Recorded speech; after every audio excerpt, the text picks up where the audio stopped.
নমস্কার। আজকের আলোচনায় আপনাদের স্বাগত। আচ্ছা, কখনো কি মনে হয়েছে আমাদের চারপাশে পৃথিবীটা যেন শুধু বহির্মুখীদের জন্যই তৈরি? মানে যারা সহজে সবার সাথে মেশে হইচই করে, তারাই যেন সব জায়গায় এগিয়ে থাকে। হুম এই ভাবনাটা কিন্তু অনেকের মনেই আসে। হ্যাঁ, কিন্তু যারা একটু শান্ত থাকতে ভালোবাসেন, নিজের জগতে থাকেন, তাদের কি হবে? তাদের শক্তিটা কোথায়? আজ আমরা ঠিক এই বিষয় নিয়ে একটু গভীরে যাব। লরি হ্যালগোর কিছু লেখা আছে যেখানে তিনি অন্তর্মুখীদের এই নীরব শক্তির কথা বলেছেন। ঠিক, লরি হ্যালগোরস কাজটা এই ক্ষেত্রে খুবই গুরুত্বপূর্ণ। তো আমাদের আজকের আলোচনার লক্ষ্য হল অন্তর্মুখিতা আসলে কি, এটা লাজুকতা থেকে ঠিক কতটা আলাদা, আর এর আসল ক্ষমতাগুলো কি কি সেগুলো একটু তলিয়ে দেখা। বিষয়টা কিন্তু সত্যিই ভাবার মতো, কারণ আপনি যেমনটা বললেন, অন্তর্মুখিতা নিয়ে প্রচুর ভুল ধারণা আছে। মানে প্রথমেই এটা পরিষ্কার করা দরকার যে অন্তর্মুখিতা মানেই লাজুক বা অসামাজিক হওয়া নয়। এই পার্থক্যটা খুব জরুরি। একদম। মনোবিজ্ঞানের ভাষায় যদি বলি, মূল ব্যাপারটা হলো শক্তি অর্জনের পদ্ধতি নিয়ে। মানে অন্তর্মুখীরা শক্তি পান কোথা থেকে? নিজের ভেতরের জগৎ থেকে। যেমন ধরুন, একা একা চিন্তা করে, বই পড়ে বা কোনো শান্ত পরিবেশে থেকে। আচ্ছা। আর অন্যদিকে বহির্মুখীরা শক্তি পান বাইরের জগৎ থেকে। মানে সামাজিক মেলামেশা, মানুষের ভিড়, হই হুল্লোড় এইসব থেকে। তার মানে এই নয় যে অন্তর্মুখীরা মানুষ পছন্দ করে না। না না, একেবারেই না। তারা মানুষের সঙ্গ অবশ্যই উপভোগ করতে পারে, কিন্তু হয়তো ছোট গ্রুপে বা যেখানে একটু গভীর অর্থপূর্ণ আলোচনা হয়, সেখানে তারা বেশি স্বচ্ছন্দ বোধ করে। লাজুকতা কিন্তু অন্য জিনিস। ওটা হলো সামাজিক পরিস্থিতিতে একটা ভয় বা অস্বস্তি। সেটা তো একজন বহির্মুখীরও হতে পারে। ঠিক, তাহলে এটা আসলে পছন্দের ব্যাপার, কোনো অক্ষমতা নয়। লরি হ্যালগোর ওই কথাটা মনে পড়ছে, the power of introverts lies in their depth, মানে অন্তর্মুখীদের শক্তি তাদের গভীরতায়। এই গভীরতাটা ঠিক কীরকম, কোথায় দেখা যায় এই শক্তি? অবশ্যই। এই গভীরতার প্রথম আর খুব গুরুত্বপূর্ণ একটা প্রকাশ হল তাদের পর্যবেক্ষণ ক্ষমতা। পর্যবেক্ষণ ক্ষমতা? হ্যাঁ, ধরুন একটা পার্টি বা কোনো সামাজিক অনুষ্ঠানে গেলেন, যেখানে সবাই হইচই করছে, কথা বলছে, হাসছে। একজন অন্তর্মুখী মানুষ হয়তো একটু দূরে দাঁড়িয়ে চুপচাপ চারপাশটা দেখছেন। এটা খুব পরিচিত দৃশ্য। মনে হতে পারে সে হয়তো এনজয় করছে না। বাইরে থেকে সেটাই মনে হতে পারে, কিন্তু লরি হ্যালগো বলছেন ওই মানুষটি আসলে চারপাশের অনেক সূক্ষ্ম জিনিস স্ক্যান করছেন। মানুষের মুখের ভাব, আচরণ, কে কার সাথে কিভাবে কথা বলছে, এই ছোট ছোট বিষয়গুলো যা হইহুল্লোড়ের মধ্যে অন্যরা হয়তো খেয়ালই করছে না। বাহ, এটা তো দারুণ একটা ক্ষমতা। মানে কোলাহলের মধ্যেও সূক্ষ্ম ইঙ্গিতগুলো ধরতে পারা। ঠিক। আর এই গভীর পর্যবেক্ষণ তাদের পরিস্থিতি বা মানুষকে আরও ভালোভাবে বুঝতে সাহায্য করে। আচ্ছা, এর মানে কি তারা মানুষকে একটু বেশি বিচার করে ফেলে? না, ঠিক বিচার করা বলবো না, বরং বলা ভালো তারা তথ্যের গভীরে যেতে চায়। মানে শুধু ওপর দেখে সন্তুষ্ট হয় না। এই পর্যবেক্ষণ ক্ষমতাটাই তাদের গভীর চিন্তাভাবনা আর উপলব্ধির দিকে নিয়ে যায়। তারা বোঝার চেষ্টা করে কেন এটা ঘটছে বা কিভাবে ঘটছে। এই জন্যেই হেলগো বলছেন, introverts don't hate people, they just value meaningful connection. মানে ব্যাপারটা এমন নয় যে তারা লোকজনকে ঘৃণা করে। আসলে তারা অর্থপূর্ণ, আন্তরিক সম্পর্ককে অনেক বেশি মূল্য দেয়, যেখানে শুধু কথার কথা নয়, অনুভূতির আদান প্রদান থাকে। অগভীর মেলামেশা তাদের খুব একটা টানে না। কিন্তু আমাদের সমাজ, মানে স্কুল, কলেজ বা ধরুন অফিস, সেখানে তো প্রায় উল্টো ছবিটাই দেখি, যাকে হেলগো বলছেন কালচার অফ এক্সট্রোভার্সন। হ্যাঁ, বহির্মুখিতার সংস্কৃতি। সেখানে তো মনে হয় যে বেশি কথা বলে, চটজলদি উত্তর দেয়, সবসময় সামনে থাকে, তাকেই যেন বেশি কদর করা হয়। এই সংস্কৃতিটা কি অন্তর্মুখীদের প্রতি কিছুটা অবিচার করে না? ঠিক, এই ধারণাটা খুবই সত্যি এবং বেশ শক্তিশালীও বটে। আপনি দেখুন, স্কুলে যে বাচ্চাটা সব সময় হাত তোলে বা ক্লাসে খুব সপ্রতিভ, তাকেই যেন ভালো ছাত্র বা ছাত্রী মনে করা হয়। ঠিক। আবার অফিসেও দেখুন, যে মিটিংয়ে সবচেয়ে বেশি কথা বলে বা বেশ জোর গলায় নিজের মতামত দেয়, তাকেই যেন লিডারশিপের জন্য যোগ্য মনে করা হয়। কিন্তু লরি হেলগো এই ধারণাকে খুব জোরালোভাবে চ্যালেঞ্জ করেছেন। কিভাবে? তিনি মনে করিয়ে দেন, নেতৃত্ব মানেই তো শুধু হইচই করা বা সবার দৃষ্টি আকর্ষণ করা নয়, বরং চিন্তাশীলতা, গভীর উপলব্ধি, সঠিক সময়ে সঠিক সিদ্ধান্ত নেয়ার ক্ষমতা, এগুলো তো নেতৃত্বের খুব জরুরি অংশ। হ্যাঁ, তা তো বটেই। আপনি যদি ইতিহাসের দিকে তাকান, দেখবেন অনেক প্রভাবশালী নেতা, বিজ্ঞানী, শিল্পী কিন্তু অন্তর্মুখী ছিলেন। বিল গেটস, অ্যালবার্ট আইনস্টাইন, ধরুন জে.কে. রাউলিং বা মহাত্মা গান্ধী, এরা সবাই তো শান্ত প্রকৃতির ছিলেন, কিন্তু পৃথিবী বদলে দিয়েছেন। তার মানে শান্ত থাকাটা আসলে দুর্বলতা নয়, বরং এটা অন্য ধরনের একটা শক্তি।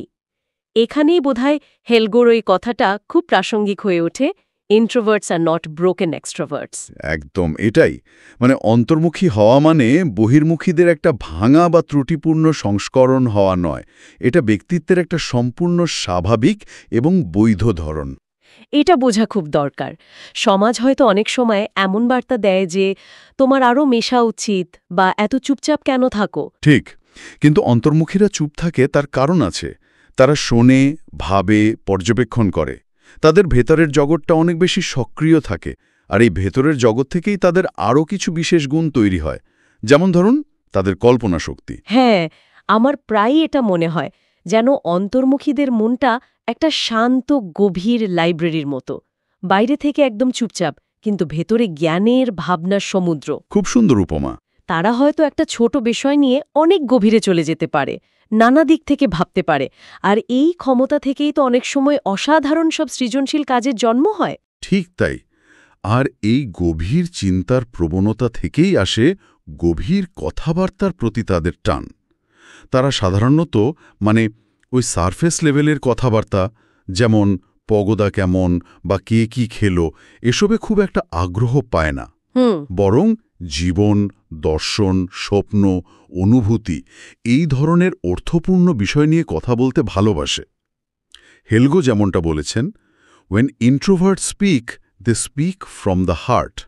মানে তারা যখন কথা বলে, সেটা সাধারণত অনেক ভাবনা চিন্তার পর আসে এবং সেটা মন থেকে আসে। তাই হয়তো তারা কম কথা বললেও তাদের কথার একটা ওজন থাকে, একটা প্রভাব থাকে। অবশ্যই।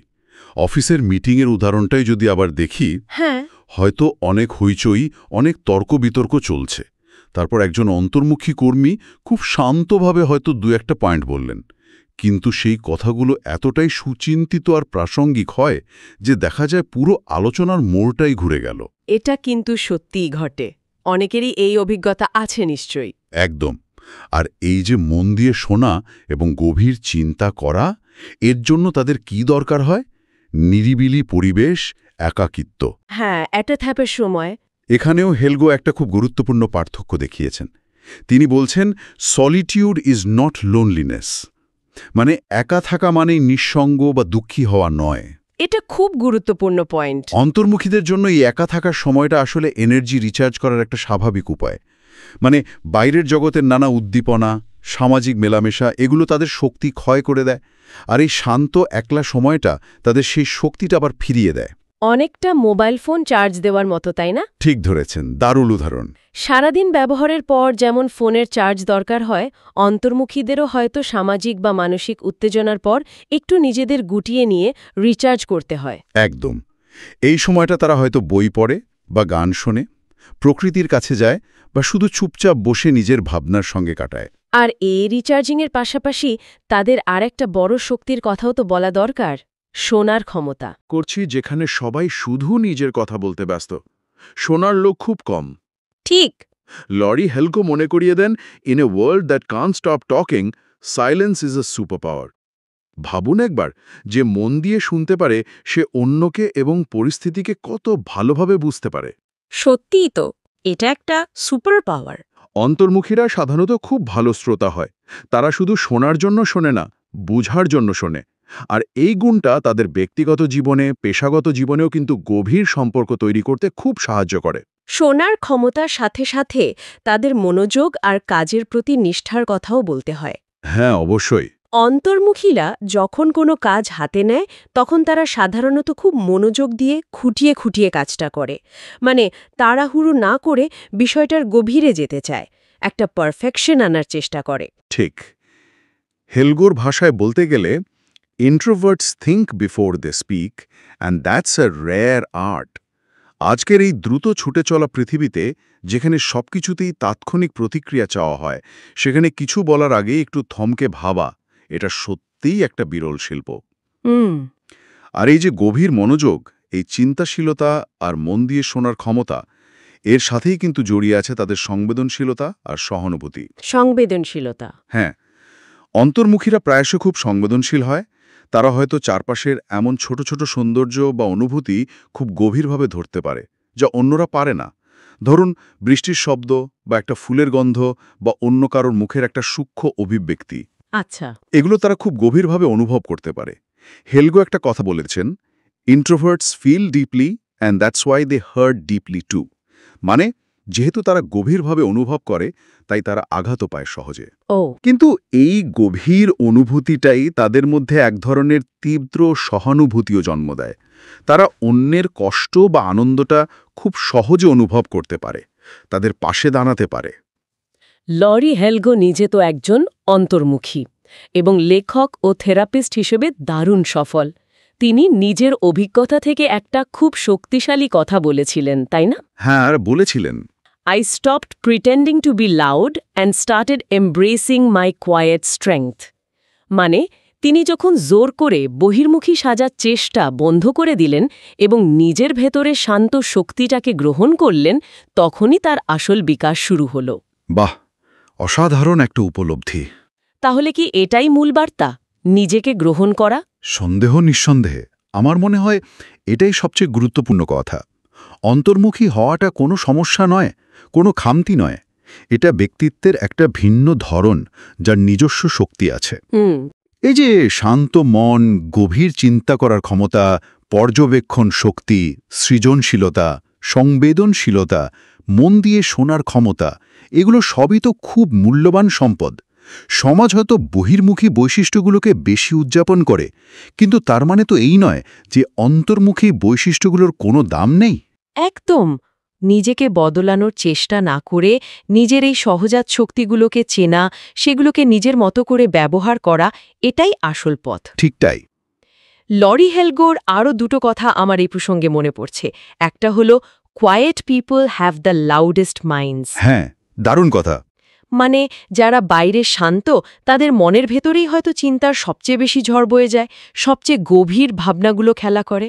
একদম, এটা অন্তর্মুখীদের ভেতরের সমৃদ্ধ জগৎটাকে খুব সুন্দরভাবে তুলে ধরে। আর দ্বিতীয়টা হলো, true power doesn't shout, it whispers. এটাও খুব শক্তিশালী। অর্থাৎ প্রকৃত শক্তি সবসময় চিৎকার করে নিজের জানান দেয় না, অনেক সময় তা খুব নীরবে ফিসফিস করেই তার কাজ করে যায়। ভেতরে স্থিরতাই আসলে অনেক বড় শক্তি হতে পারে। এই দুটো কথাই আমাদের শেখায় নিজের ভেতরের জগৎটাকে সম্মান করতে, নীরবতাকে দুর্বলতা না ভেবে তাকে শক্তি হিসেবে ব্যবহার করতে। সব শক্তি যে বাইরে থেকেই আসতে হবে তা তো নয়। অনেক সময় সবচেয়ে শক্তিশালী উৎসটা আমাদের ভেতরেই থাকে, শুধু সেটাকে চিনে নিতে হয় আর কাজে লাগাতে হয়। তাহলে লরে এজগোর কাজের ওপর ভিত্তি করে আমাদের আজকের এই আলোচনা থেকে আমরা এটাই বলতে পারি যে অন্তর্মুখিতা কোনো দুর্বলতা নয়, বরং এটা গভীরতা, পর্যবেক্ষণ, চিন্তাশীলতা, সৃজনশীলতা আর অর্থপূর্ণ সম্পর্ক তৈরির একটা দারুণ প্রতীক। ঠিক, এটা ব্যক্তিত্বের একটা স্বাভাবিক এবং শক্তিশালী দিক, যা আমাদের সবার উদযাপন করা উচিত। আর এই শক্তিগুলোকে যদি আমরা ঠিকমতো চিনতে পারি, তাহলে শুধু ব্যক্তি হিসেবেই যে আমরা উপকৃত হব তা নয়, আমাদের পরিবারে, কর্মক্ষেত্রে, এমনকি আমাদের বৃহত্তর সমাজও কিন্তু এই শান্ত অথচ গভীর শক্তিগুলো অনেক ইতিবাচক পরিবর্তন আনতে পারে। অনেক জটিল সমস্যার সমাধানেও অন্তর্মুখীদের সুচিন্তিত মতামত খুব গুরুত্বপূর্ণ ভূমিকা রাখতে পারে। আলোচনার শেষে আমাদের শ্রোতাদের জন্য একটা প্রশ্ন রেখে যেতে চাই, একটু ভাবার জন্য। অবশ্যই। আমরা কি আমাদের সমাজে বহির্মুখিতার প্রতি এই যে একটা অতিরিক্ত ঝোঁক, এর কারণে গভীর চিন্তাশীলতা বা মন দিয়ে শোনার মতো গুণগুলোকে একটু অবহেলা করে ফেলছি? খুব ভালো প্রশ্ন। আর ব্যক্তি হিসেবে এবং সমাজ হিসেবে আমরা কিভাবে অন্তর্মুখীদের এই নীরব কিন্তু শক্তিশালী দিকটাকে আরও ভালোভাবে চিনতে পারি আর কাজে লাগাতে পারি, এটা নিয়ে ভাবার অবকাশ রইল। খুবই প্রাসঙ্গিক প্রশ্ন। এটা আমাদের সবারই ভাবা দরকার। আজ তাহলে এখানে শেষ করি। আশা করি লরি হেলগোর ভাবনা আর অন্তর্মুখিতার শক্তি নিয়ে আজকের এই আলোচনা আপনাদের নতুন কিছু চিন্তার খোরাক জুগিয়েছে। সবাই ভালো থাকবেন। নমস্কার। নমস্কার।